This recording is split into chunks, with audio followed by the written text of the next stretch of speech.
Hey guys, welcome to the stream. This is Arriagada coming to you live from SONIX Bar and Grill here at 423 McMillan Avenue. We're here today for the third annual Wally Mclean Memorial Tournament. It is a 3-day event running from November 17th to the 19th. We're now on day 2, and well, we just had some A-side semifinal action. I guess now we're going into the B-side semifinal for some action. And this is a matchup between Shots Fired and Dirty Rice. They're just in their first 2 racks, I believe. And so we haven't really missed a whole lot except for the break and a couple of shots. I was going to say a few shots, but a couple of shots.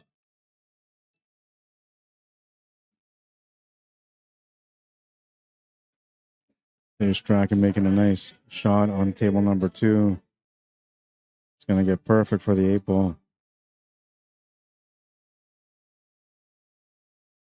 I love this ball. 8 is good. Shots Fired, starting off with a win. Oh, and I think they get a 4-game spot too. Hang on.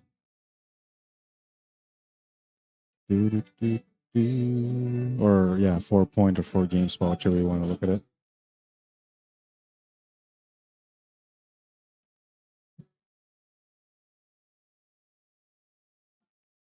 They're playing against Dirty Rice. And yeah, so they get a 4-game spot. So it's actually 5-0 right now. Score has been updated.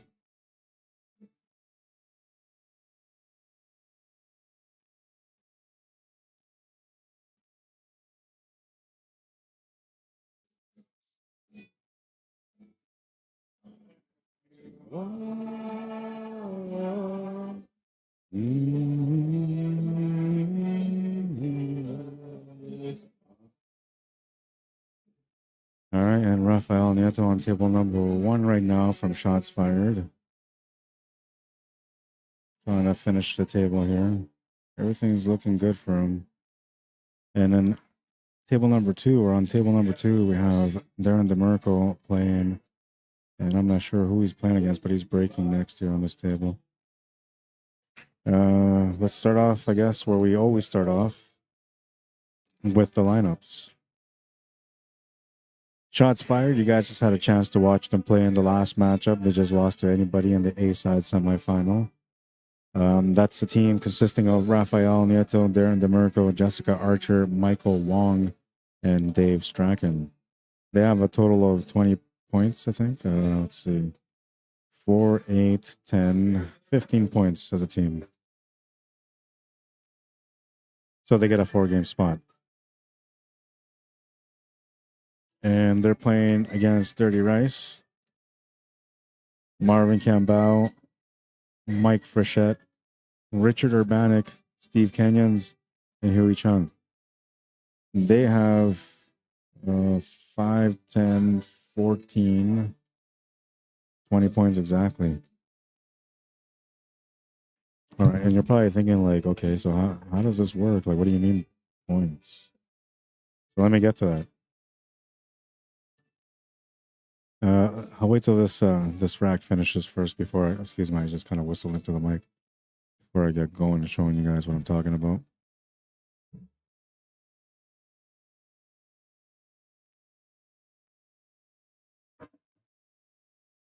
Nice back cut.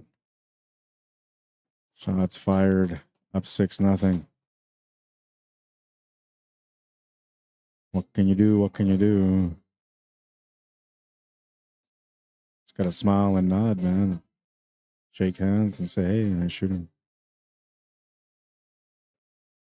It is a little disappointing, though, when you think you're going to have another chance at the table. 6-0 is the score with their 4-game handicap. They're sitting kind of comfortable right now. But Dirty Rice didn't make it this far just to come up short. They're going to do their best to try to fight back in this match.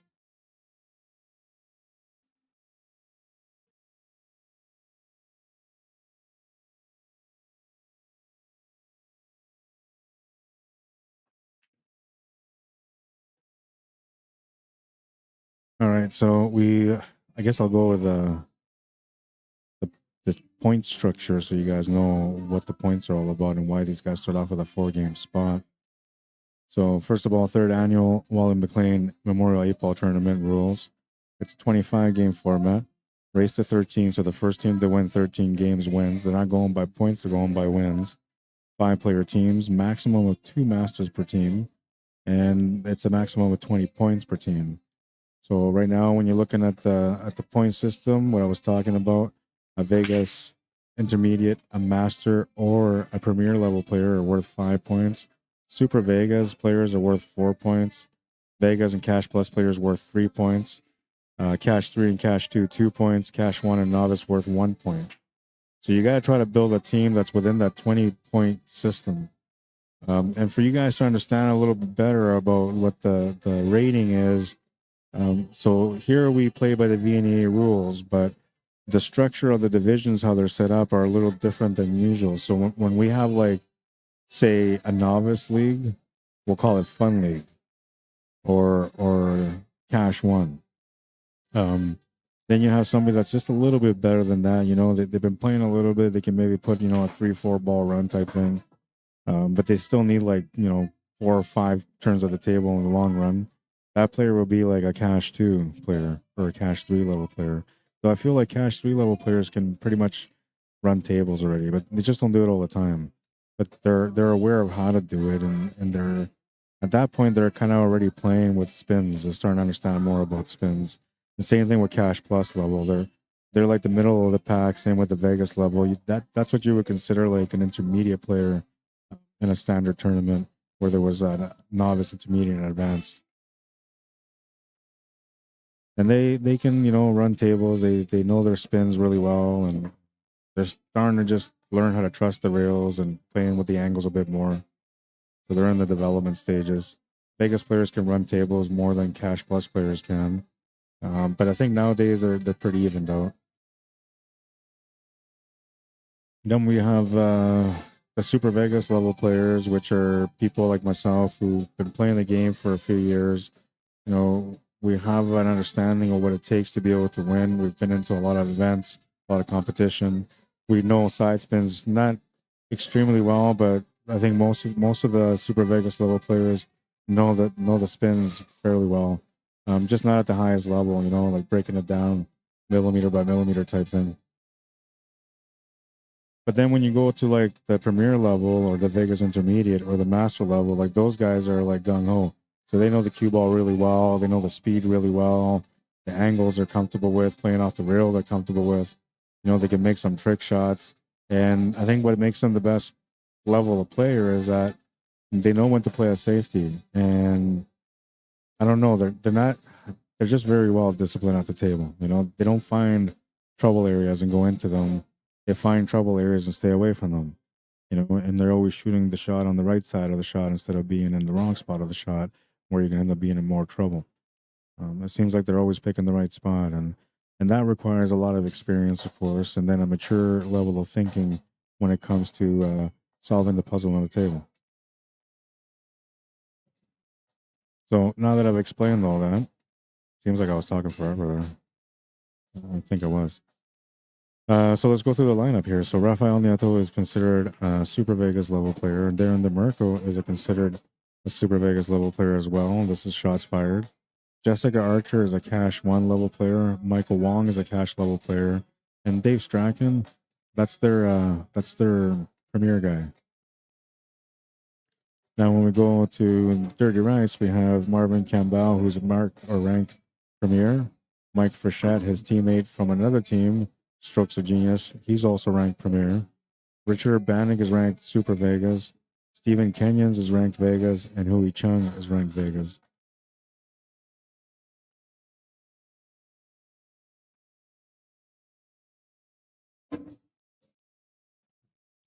All right, and that's going to put Dirty Rice on the scoreboard now.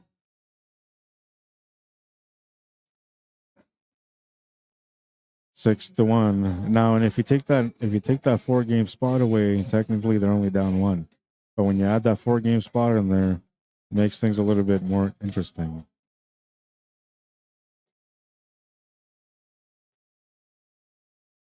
This is the last match of the night, so I hope you guys have enjoyed the coverage so far throughout the day. We're gonna have some exciting pool tomorrow. Great matchups. Marvin Campbell from Dirty Rice will finish that table on table number 1. They're on the board again, down by 4. So now we're back into the handicap again. The 4-game handicap that they got is now in play. They got to do their best just to win a couple of games here to maintain that lead.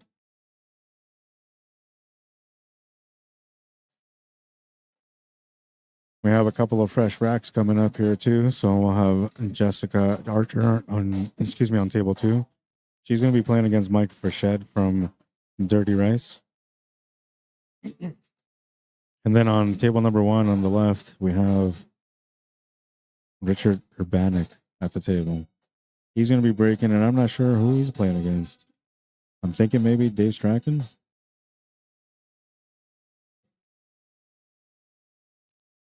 It is him and Dave. So this will be a good matchup, an SV player and a premier level player. Table number 1 I'm talking about. Both of them come with a snooker background, and they both actually play English billiards too, which is a different game. I could explain that, but it will take some demonstration for me to explain it, which I will likely end up doing when I do my training session, if I can find my billiard ball set. The one that I have is slightly different though, because the English billiards, they have a white ball, a yellow ball, and the red ball. And the white ball and the yellow ball have the red dots usually, or the white ball had the red dots and the yellow ball doesn't. And then the red doesn't have anything on it. But you use 3 balls for that game. And it's all about like scratching and cannons and billiard shots, and there's a little bit of potting involved too, but like you're very limited on your potting. It's not that it's not encouraged to pot, it's just that it's not good to pot. You kind of want to leave the balls on the table so you keep making points. It's a fun game, but I have to teach you it on one of my other streams, one of my personal streams, like my training session. Because then nobody's going to complain about it. It'll be like, okay, cool, I want to learn. But on the stream, people are like, what? We're watching 8-ball, man. So yeah, on that note,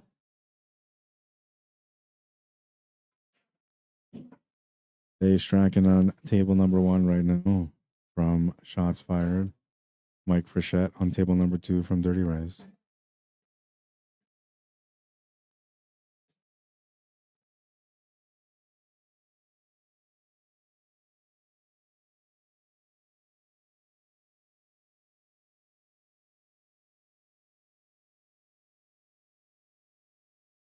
It's going to be a pretty good match.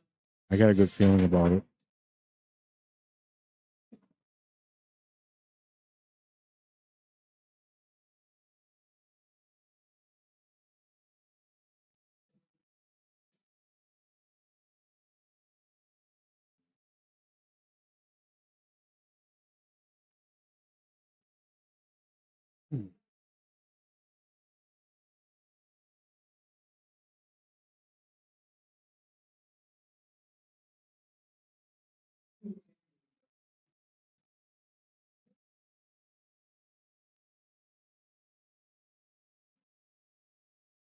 All right, so it looks like he's done all the work now. It's the one ball that he's got to address, which I believe goes to both corners.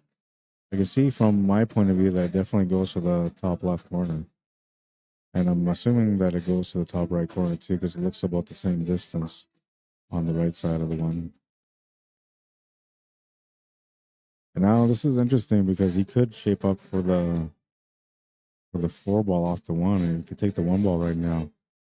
But it's always better just to continue to do the plan that you have, because now you're leaving things up to chance, and usually premier level players don't leave things up to chance. Looks like it goes to the side pocket, so that's what he's going to do here. The angle here tells me that he's going to try to maybe either stun over to the left for the 8 ball on the bottom right, or slide through for the 8 ball on the bottom left. And I think you'll have both options, and it looks to me like it does go into both corners, so I'll have to figure out which one he's more comfortable with, which I'm assuming will be the bottom right from this angle.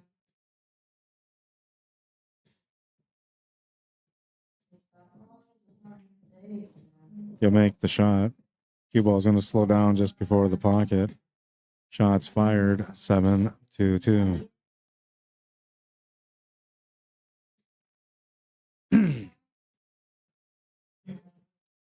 All right, and I'm keeping track of the YouTube chat this time. Don't want to leave you guys there. I appreciate everyone that subscribes to the YouTube channel, so I'm going to be more focused on making sure that I communicate with you guys when you guys are interacting with me.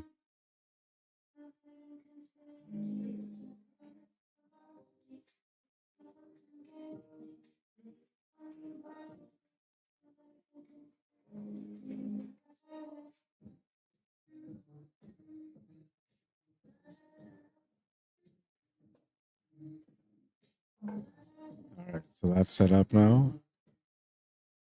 And oh yeah, I gotta change this to live. Hawkinswa, Pennsylvania says, Rod, does that junior play for shots fired? No, he plays on team anybody. He's a really good player, man. And he's Wally Mclean's brother, so he's the one that organized this event for his brother in his honor. But he's one of our top players here at Manitoba, man. And he makes it look easy every time he plays. Like it seems like whatever table he's on, it's going to be an easy table for him. Tough to play against, I tell you. But if you're one of those thrill seekers, that's the guy you want to play.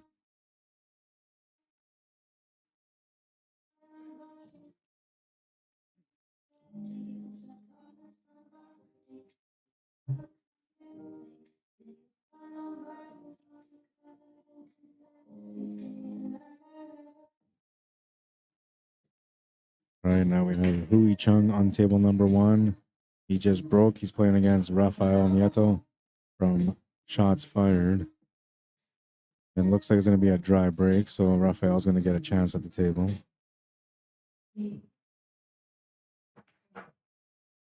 Table 1, we have Jessica Archer. She's going to try a cut shot, and it's going to come up a little bit short.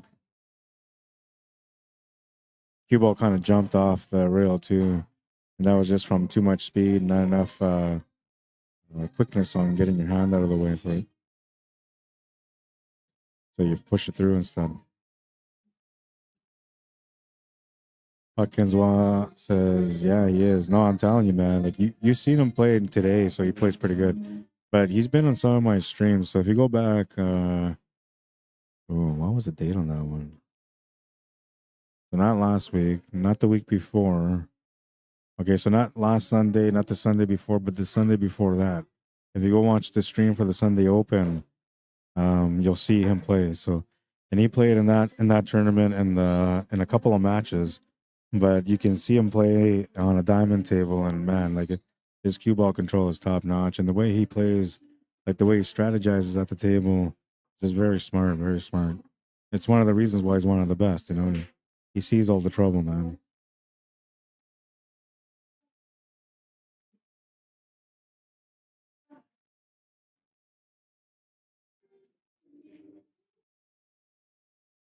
Good shot to the corner by Rafael on table 1. Mike Frechette is going to scratch on table 2.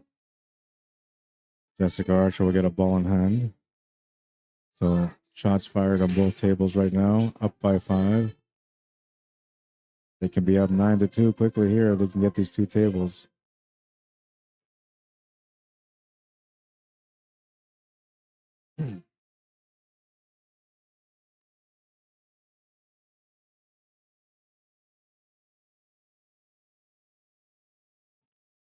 Yeah, if you get a chance, go watch it, man. You'll see. Flawless player. And he had a lot of highlights that day. So the only reason he didn't get the highlight of the day that day is because Tracy Bernard, who was his opponent in the final, did like a crazy shot against him. I think he was up like 3-0 or 3-1 or 4-1, something like that. And so it looked like, you know, it was going to be a one-sided match. And then, you know, Tracy comes up to the table. She starts shooting. Everything is like going pretty good for her. But then suddenly she gets herself in a situation. And then I'm thinking like, oh man, she's in trouble here. If she don't make this shot, you know, she's done, right? Because he's gonna finish that table, and then he's gonna go to the next one. He's been breaking monstrous, so you know he's gonna lay on a couple of runouts at least. But she goes and makes this crazy shot on the 8 ball. It was a beautiful shot. It ended up being the highlight of the day that day. I had it loaded up here, but I took it off. I'll load it up again for tomorrow. If you tune in to watch tomorrow, I'll have it on there. But yeah, you'll get a chance to watch. Junior ended up winning the tournament that day. And honestly, like every time that he's played in one of the tournaments, almost every time, whether it's a weekly tournament or if it's one of the ones that has good value to it, if he comes out to play, he's always in the money. And a lot of times he's the guy that finishes it first. And don't get me wrong, we got a lot of great players in the city, man. So there's a couple of guys I'll push him around on the table too. But for the most part, whenever he can, he's usually there for the win.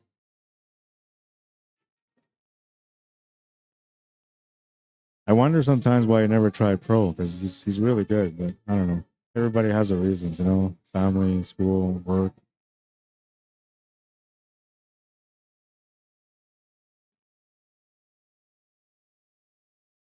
I think he'd do really well.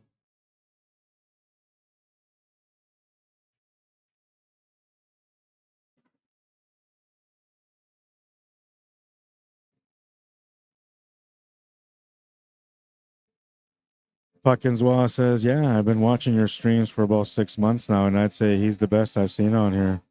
Yeah, no, he's good, man. I mean, there's a couple of guys that will put on a show too. If we get lucky enough to maybe catch Johnny Baptiste playing, he's playing on a team right now that's still alive on the B side, House of Pain, and that's another guy, man. Like those guys are teammates too, though. But he's another guy that can do some crazy damage on the table, man.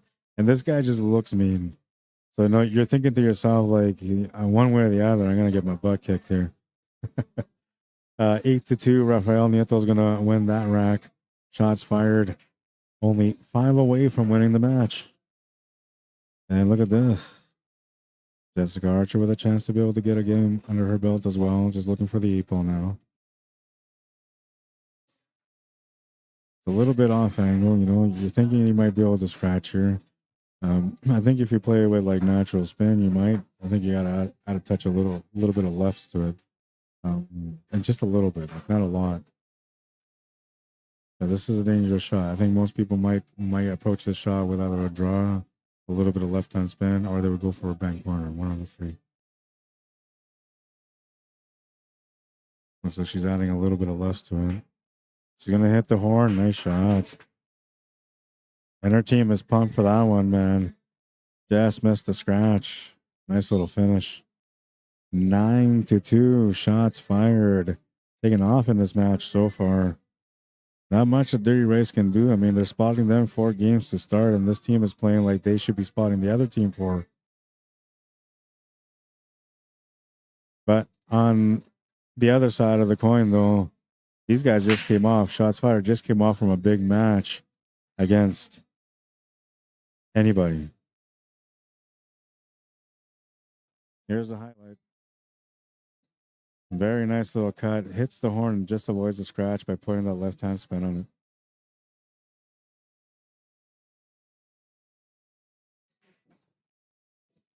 All right, so we're moving into racks number 12 and 13, and we have Darren on table number 1. He's playing against Marvin, and looks like he's shooting highball right now. On table 2, we have Mike Frechette, who's going to be breaking next, and I'm not sure who he's playing against, but Michael Wong is standing around like he's waiting for some action. And there he is. He's coming up to shake hands, so it is Michael Wong who's going to be playing against. And here we go. See if he can get some action on this break. I'd like to get his team going. A couple of rounds will put him back in action. He's going to come up dry, I think. Or did he make a ball? I mean, it sounded like he made a ball. I think he made a ball.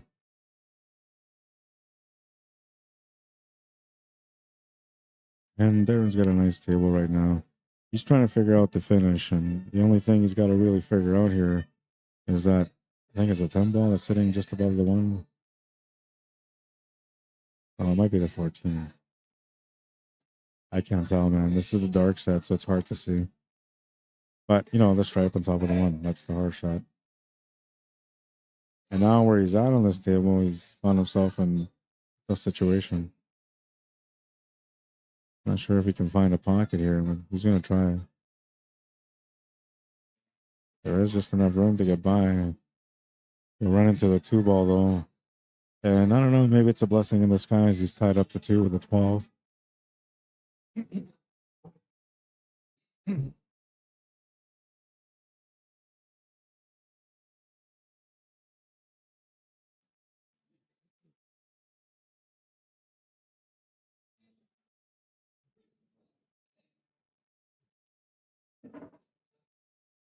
All right, and it's like Mike got himself in a tough spot here, too. And just rolled up behind the solid. Trying to see if there's anything he can do. He's going to wedge the cue ball up. Nice safety.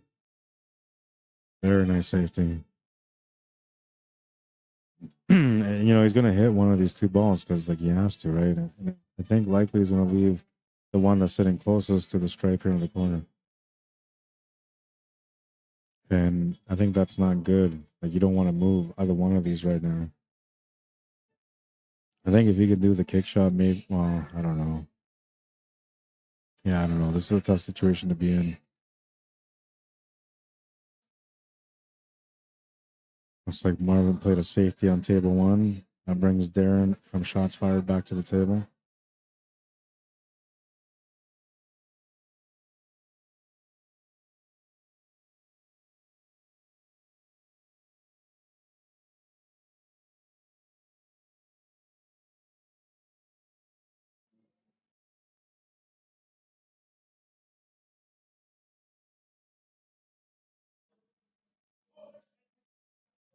Not bad. Not a bad shot.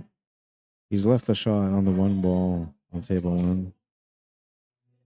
So there is a starting point for Marvin and also a breakout angle for the only solid that's tied up right now.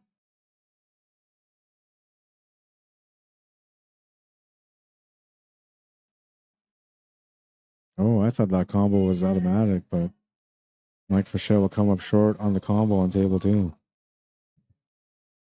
This brings Michael Wong back to the table.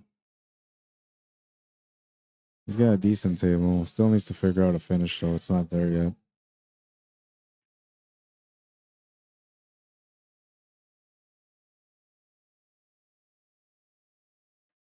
To me here, like, I'm thinking that it's like take over the pocket time. You have to take over that pocket where he's standing over right now.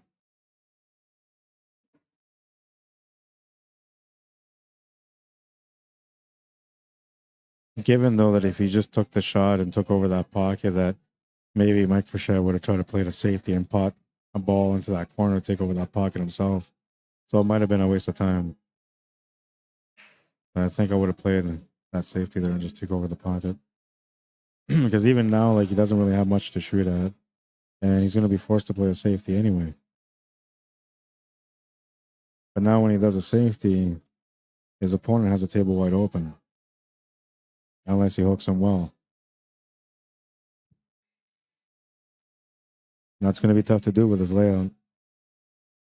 I'm thinking naturally you're looking at this 5 ball and thinking that's what you're going to do for a safety is use the 5 ball. But there really isn't anything you can do with it. You can't wedge it up to the 3.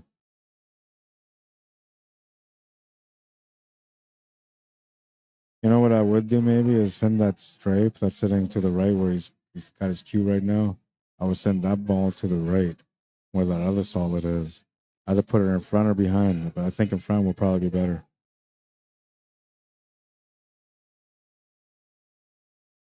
Then you take the intentional foul, and you know, if your opponent does something, they do something.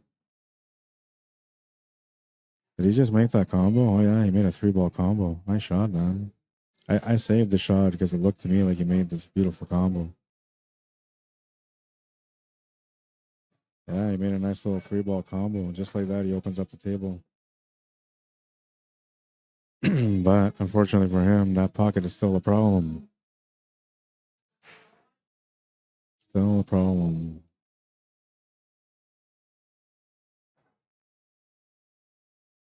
Is he trying to cross bank? I think he's trying to cross bank 7 to the corner.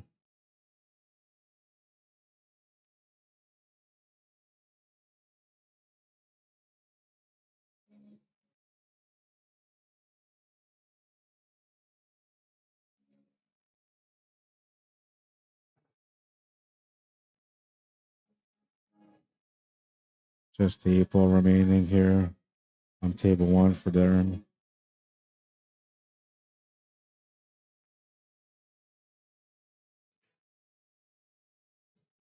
Gonna make the shot. Shots fired, 10-2. They're running away with this game right now. Dirty Rice not in shock, yeah, but they got to be thinking in their minds, like, what's going on here, man? They just can't seem to get anything going so far. And shots fired seems to be, well, on fire. They're getting it done anyway.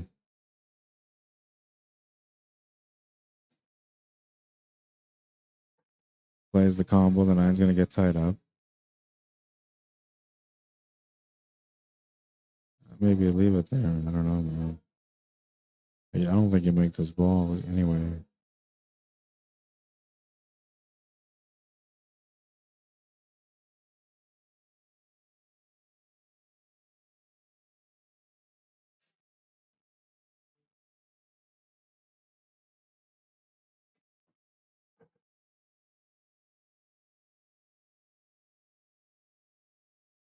Just a little unfortunate there that the cue ball went to the corner.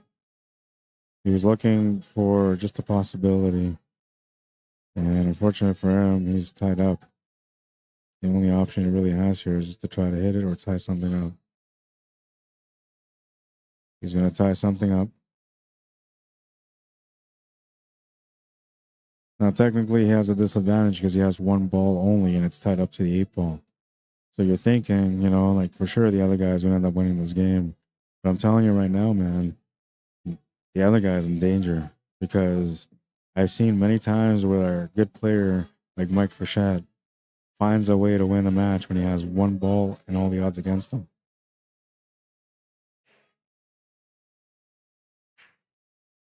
Giving him an intentional ball in hand, taking away a breakout opportunity on the 8-ball.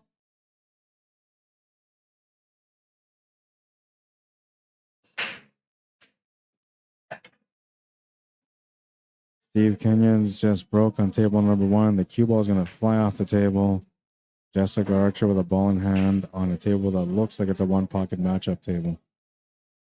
Or maybe a straight pool table. Actually, it looks more like a 1-pocket table.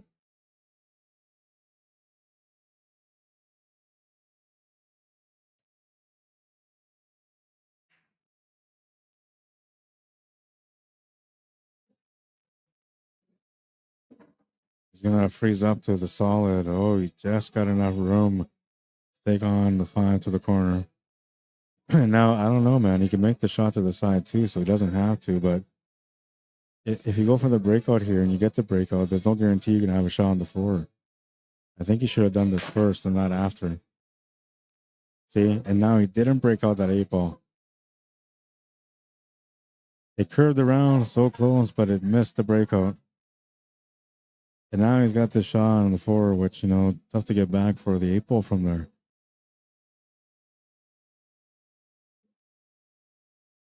Let's see the curve on this one. And it just missed around that ball.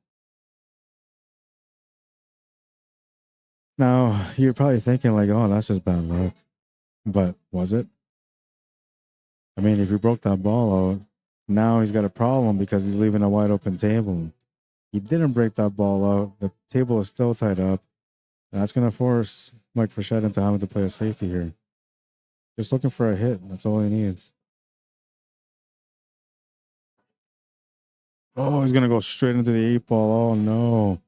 That's going to be a ball in hand for Michael Wong. He'll have a chance to finish this game now. That's not the way it was supposed to work, man. He was supposed to hit the ball or off the rail into the ball, then freeze him up somewhat to the 8 or leave him a tough shot on the 4. He wasn't supposed to scratch. Shot to the corner is good, and shots fired, 2 away from winning the match. And honestly, I feel like Dirty Rice hasn't done anything wrong. It's just the way the table's working out for them, and I don't understand why.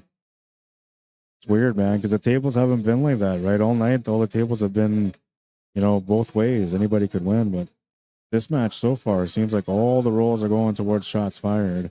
And, well, they have one of their cash one or entry level player, if you want to call them a novice or whatever you want to call them, at the table right now. So I feel like she's much more advanced than that. And I say that because she's been playing some really strong pools so far. She had a chance to close out the match on the last one, and it didn't end up getting there because anybody ended up winning the match with Wally Mclean Jr. running out the table. But she was on her way to winning that rack, and she was going to force it to the last game. And well, she's at the table right now with a chance to be able to get her team on the hill. On table number 2, we have Dave Strachan, the most experienced player on Shots Fired, with a chance to do the same. He's going to be breaking, so he's looking for some action, a chance to be able to get his team on the hill. Or if Jessica can finish this table, and he can finish this table, it could be for the win.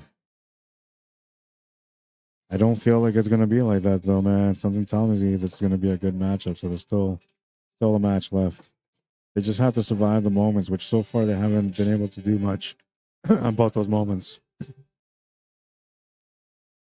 But good teams don't go away quietly, man. And 11-2 seems like it's a one-sided game, but I don't know. Something tells me. Though Dave Strachan could change my mind, and right now with the break that he just got, looks like he's sitting a little comfortable at the table.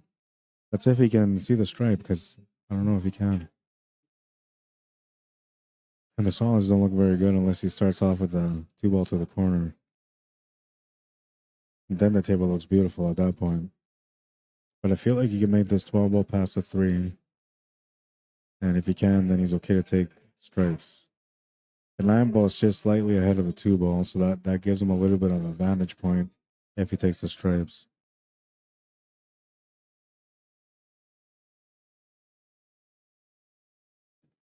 Gonna make the shot. Ended up a little tough here, though. Could take on the 9-ball if he feels like going for a tougher cut. Or he can take on the other 9-ball that's sitting at the top. Table 1, man, it's like a one-pocket match. Well, she just did a starburst there. Made a ball, everything kind of split open. That's going to change the table. I don't know if it does any good for Steve Kenyons, though. He's playing on Team Dirty Rice, and he's looking for a chance to be able to get things going.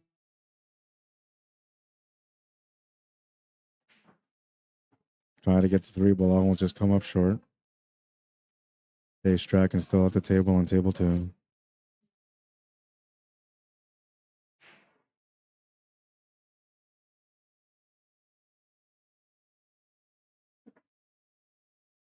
Can cheat the pocket here if he wants to take that, what is that, 10 or 12 that he's right in front of right now. He didn't quite get the shot on the 9-ball. I think that's what he was trying to find. And now, I don't know, man. Like, do you set up for the 13-ball maybe? There's a small path between that 5 and 7 and 6. He's aiming for the path. Now he's got a nice favorable angle to be able to get onto the 9-ball. And I think, like, I don't know, maybe you want to run into this 2-ball, because if you don't, small chance to go around it.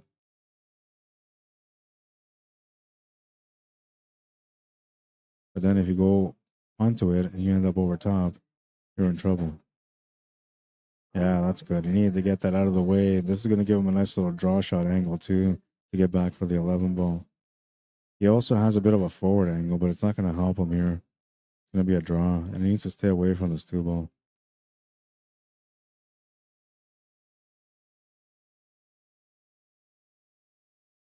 This is a risky shot, you know, because if you're not focused, you might jump the cue ball off the table or miss cue on the shot. He's going to be smooth about it, though.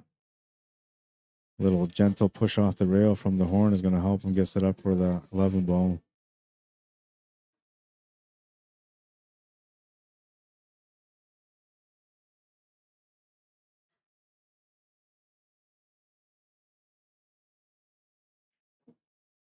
Makes the shot to the corner, comes up for the 8-ball. This to get his team on the hill.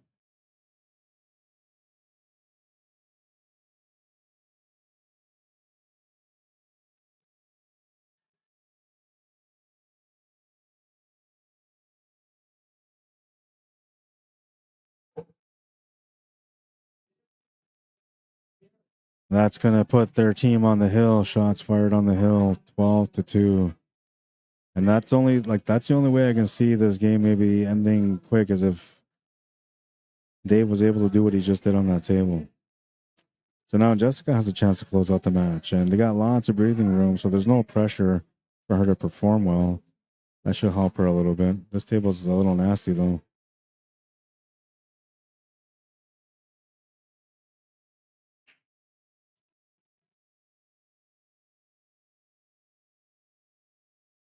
I kind of feel like here, like I wouldn't bank that ball that she's just leaning over right now. I think that's the ball that I would just bank out of the way, because everything else at the bottom here for the solids are tied up. And if you take the shot, you're gonna open them up a little bit.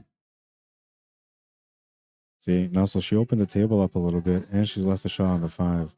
But had she tried to just maybe bank that 13 ball back to the right side, even if she didn't make it, she would have freed the one ball that she needed to get freed, and she would have left her opponent not a whole lot of opportunity.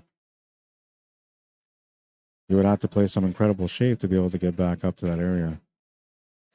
And Steve Canyon is trying to use some of that advice right now. Gets the 3 ball out. You can see that, table's tied up a little bit. You can't do much with a 9.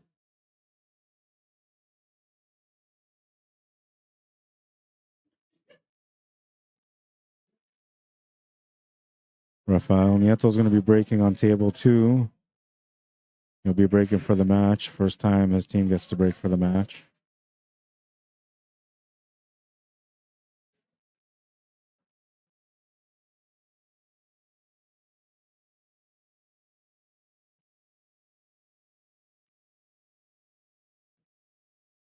Oh, this might work. Oh, I don't know. She might have left enough of the 5.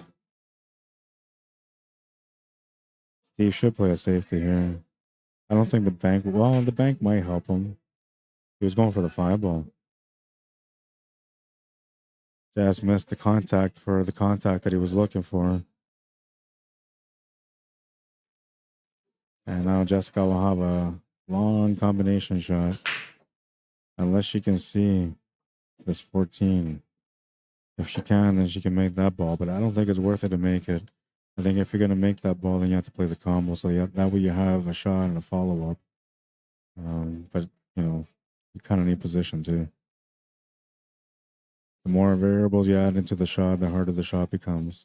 The more that the body movement becomes a part of the shot.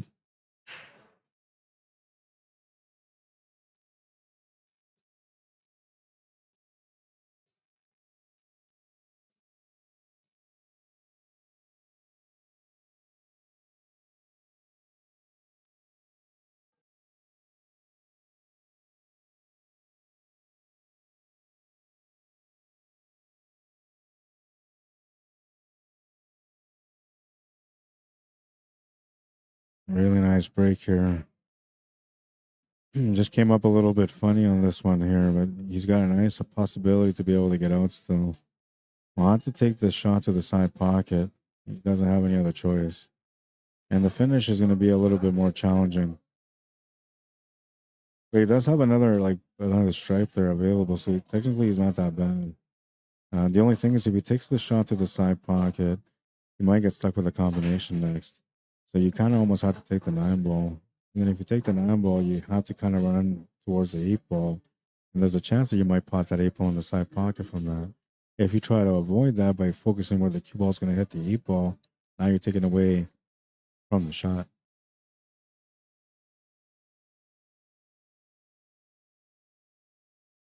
The shot has to come first.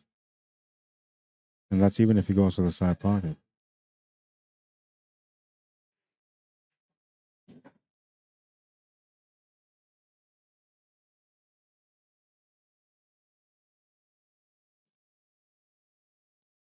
Makes the shot to the side.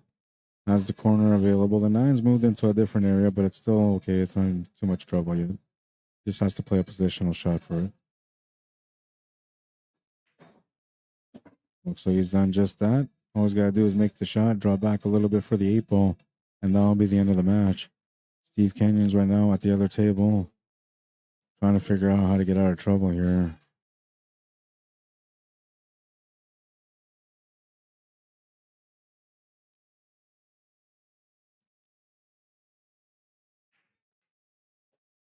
He's going to make the shot to the corner. The easy 8 to the side for the win.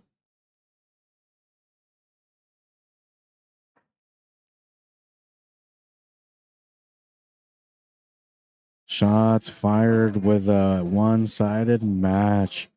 13-2, the final score, and that's going to be the win. Man, I thought there was going to be another battle here, man, because I like we've seen a lot of great matches today, and these guys just came off. Dirty Rice just came off from a big win, so you know they were feeling confident. And now shots fired, like you're thinking they're probably going to not play very good because you know they just lost their match on the A side, but they had motivation. They played a strong match on the A side. They just barely lost. They were right within reach, so they had all that confidence, and they said to themselves, "You know what? Okay, forget about that game. Let's just get this game right now. We come back tomorrow, and we try to get back on the A side again." And they came here and delivered. 13-2, the final score for them. What a match for them. One-sided. Everything worked out their way. All the right players doing all the right things at the right time. You know, it just works out the way it works out sometimes. Dirty Rice, unfortunate. Not many good rolls went their way. And, you know, they were very limited to the opportunities on the table. This match was really fast. And I think, you know, maybe they're in a little bit of shock still. I think I would be if I'm on their team right now. I'd be in a little bit of shock because it'd be like, hey, wait a minute, like we have to spot these guys 4 games. You know, it was a good matchup from shots fired. That's the only way I can put it. Everything just worked out right. They took some chances, some weird shots too, but they still ended up getting rewarded in the end. 13-2, the final score. And well, we'll do a recap again. I've been doing a recap every time so far, so we'll do a recap once again about the teams that played in the event. It's just another way to recognize those that came out and saying thank you to them through the stream. House of Pain from Ebb and Flow, they're still playing, and I'm not sure what happened in their match, but they were in a really tight battle. It was like 11-11 or something like that, and they were on the B side, so they're trying to survive. To show anybody who ended up winning the last match here against Shots Fired, they're now in the A side final. Dirty Rice just got eliminated on the table on a one-sided match. Not feeling good about the way it went in this final match, but they got to feel pretty good about the way that the tournament went so far for them. They managed to keep surviving more than every other team. And I'm not sure, but I'm assuming they probably made the money too. So not a bad thing, not a bad performance after it's all said and done. Weekend clearance, they were on the stream yesterday. FAQs, you know, that looked like they were gonna maybe get into that championship match. They're playing against the House of Pain right now in the other A side semifinal. I'm not sure what's going on with that match, but that's the one you want to see. Not that good. Storm, 100% Matrix, half balls, King of the Felt. Chalks Cheap, Team Fat 5, they were on the stream, both teams. Northside also on the TV table. Pocket Pounders also on the TV table. Excuse me. Eben Lake, they didn't get a chance to get on the TV table, and I think they've been eliminated. But they were a fun team. I was hoping that they would have made it a little bit further. I wanted to get them on the TV table. It's going to be all right. I said it a little different that time. See that? Yeah, it's going to be all right. Shots fired. Band of Saggers, winner, chicken dinner, Sonic Hustlers, and The Flow. I hope you guys enjoyed the stream. I don't know if you guys liked and shared the stream, but I hope you guys did, man. There was some really great matches. I was hoping this one was going to be a comeback, but it didn't work out that way.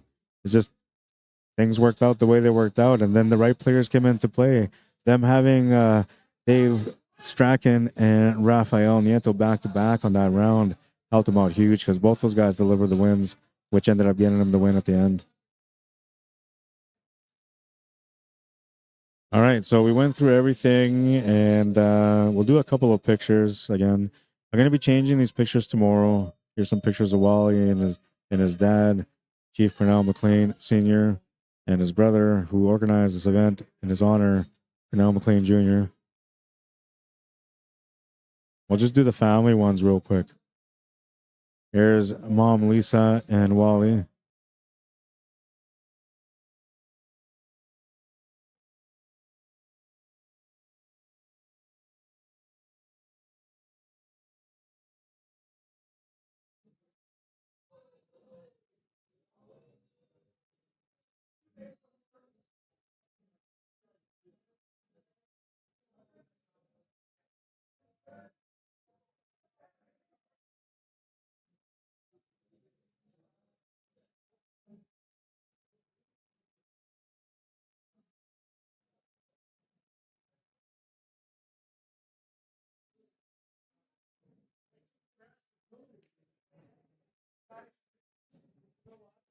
All right, and we'll do a shout out to our sponsors. We have a couple of sponsors, a few sponsors, and I have to mention Brad Beardy right off the hop because I didn't know that he was one of the sponsors too, and I missed an opportunity to announce his name a couple of times, so I apologize for that, Brad. But Brad Beardy was also one of the sponsors for the event. SONIX Bar and Grill here, located at 423 McMillan, at the Confusion Corner near the downtown area, or Osborne Village, technically. They've done a great job. They also sponsored some of the event.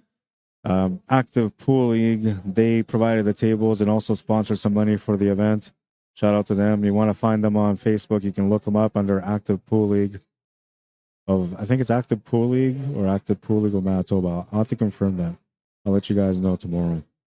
And Can Central, Sports Cards and Memorabilia, 995 Milt Stegall Drive, Unit 101 here in Winnipeg. 204-775-9631 is their number if you want to give them a call.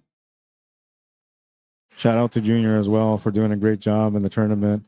He's guaranteed in the A-side final now tomorrow. So ran the tournament, organized the tournament, played in the tournament, and is still on the winning side, undefeated.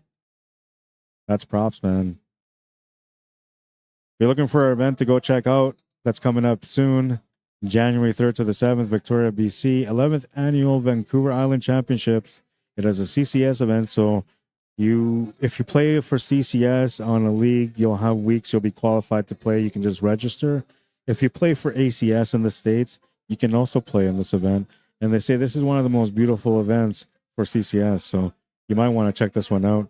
Running from January 3rd to the 7th, Victoria, BC, at the Victoria Conference Center or Fairmont Hotel. Special on the rooms for $169 a night, normally $300 a night. So a great deal for the pool players if they want to stay in a 5-star hotel, the Fairmont Hotel. If you want to register or you want to find out some more information, you can message them www.cdnqsport.com. Forgot to put that out there. All right, well, I should have turned on the fire on that one, man. We needed some fire for the other team. It didn't work out the way that they wanted it to work out, but it definitely worked out the way that Shots Fired was planning it out. They delivered their win like they were planning. Good on them. If you guys want to follow me on Facebook, you can find me under Arriagada. If you want to subscribe to my YouTube channel, find me under Arriagada/CSLMANITOBA. I could use the support. I'm trying to get to 1,000 subscribers. Can't do it without you. If you guys go to jamupapparel.com, you can check out some of the great gear that we have there. If there's anything there that you want to order, you can message me, Rod, at jamupapparel.com. Ask me about the product, and I'll tell you all that I know. If there's something I don't know, I'll find out for you, and then I'll let you know as well. If you have an order already in the system and you're wondering what's going on with that, feel free to message me. I'll look into it for you also. All right, the last highlight.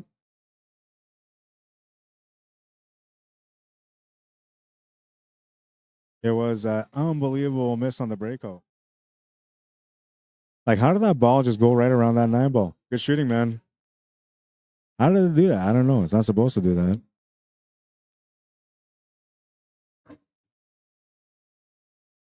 I gotta see it again. I just don't know how that happened, man. Doesn't make sense. All right. Well, we got to take this down because we are not going to come back on another stream. That was the last one for the night. I hope you guys enjoyed the stream. Lots of great matches today. And, well, I'd like to say thank you to everyone that took the time to like and share the stream, if you did. If you didn't, tomorrow, big day, championship day, we're coming back with day 3. You're going to want to be a part of the fun. Make sure you tune in. Action starts at 1 o'clock, and you can start sharing all you want from that point on, because I'm telling you, man, everybody you know is going to want to tune in and watch these finals tomorrow. They're going to be intense. All the sandbagging teams remaining, and, wow, you just seen this team. They got a 4-game spot. Absolutely dominate a match, and a B-side semifinal. Sandbaggers, I tell you. They're real. They exist. All right, I gotta go, man. It's late. I gotta do all this work tonight, and I'm tired. CSLMANITOBA@gmail.com. If you guys want to message me to come out to your town and cover an event for you, anything, not just pool, let me know. I will help you out. Same thing goes with e-transfers or PayPal. If you want to donate, it's CSLMANITOBA@gmail.com. And yeah, that's it, man. I'm done. Follow us on Facebook. First time checking us out, make sure you hit the notification button. Q Sports Live has a YouTube channel as well. It's under Q Sports Live and just Q Sports Live. And then, of course, there's mine, Arriagada / CSL Manitoba, which stands for Q Sports Live Manitoba. All right, I'm done talking, man. I'm done singing too. Time for me to go home and see my baby. Have a good night, everyone. Thank you for tuning in. I'll see you guys tomorrow. It's going to be fun. I promise you. Have a good night. Cheers.